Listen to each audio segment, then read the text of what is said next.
In 2016, we launched the new strategy of being a transatlantic consumer, corporate, and investment bank. The principle upon which that vision rests is a belief we have that if you want to generate strong returns through an economic and a financial cycle, the core of your strategy needs to be diversification. To execute that vision, we set up organizationally Barclays UK to manage the ring-fence bank and our principal activities in the United Kingdom, and Barclays International, where we'll execute our international card business, the corporate bank, and the investment bank.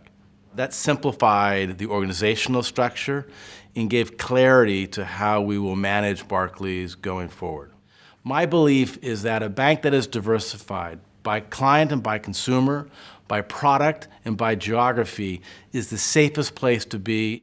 As we go through economic cycles, and there will always be economic cycles, we have the balance of businesses at Barclays now that will allow Barclays to be one of the strongest financial institutions. The non-core team started the year with 54 billion pounds of risk-weighted assets that were in non-core. They closed the year at 32 billion pounds. That's an exceptional success rate in terms of selling risk-weighted assets and novating risk-weighted assets. In fact, in the fourth quarter alone, Harry and his team reduced risk-weighted assets in non-core by 12 billion pounds. So we feel a lot of great progress is in, and that has set us up to close non-core 6 months earlier than we originally anticipated and end the restructuring of Barclays.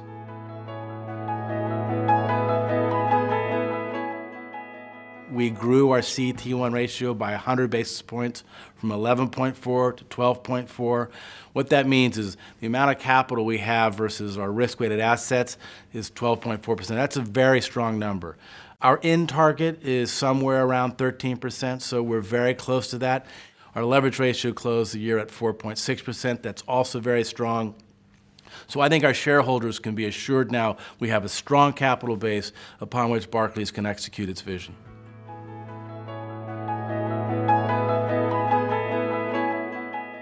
We also took the very difficult decision regarding Africa. Barclays has been a bank in Africa for over a century. We did the first sale of stock in Barclays Africa in the middle of the summer, 12.2% of the company. Very well received by investors. The stock has performed very well, and so we should be free to continue the remaining sales of our position in Barclays Africa.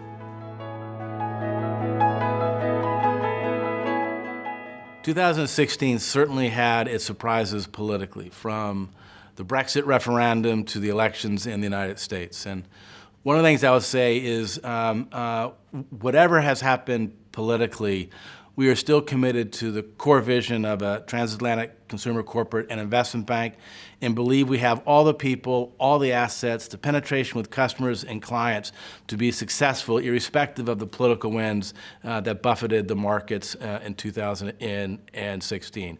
I deeply believe that the United Kingdom, and London in particular, will remain the capital market center for Europe. We are moving forward and making sure that we have all the optionality to deal with Brexit, irrespective of how it ultimately gets negotiated.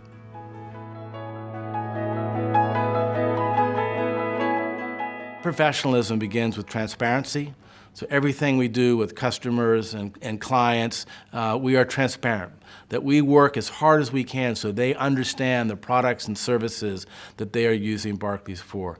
Then we deliver those products and services with integrity. We do what we know to be the right thing for our clients.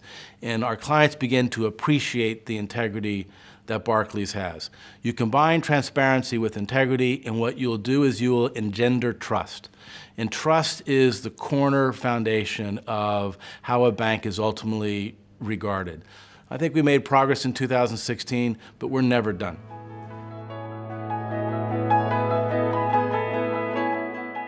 A modern bank today, to a certain extent, is a technology company with a balance sheet and with regulators. We're going to focus a lot in 2017 on beginning the long march to become one of the most efficient banks in the industry in terms of our core operations and our technology stack. We need to use technology in the management of data to become a competitive advantage, whether it's for Barclays UK or Barclays International. That's also very important as we get ready to set up the ring-fence bank. So finishing the structural reform, so we have not only as an organizational matter, but a legal matter, Barclays UK and Barclays International is part of getting that core operating and technology platform running as efficiently as we possibly can.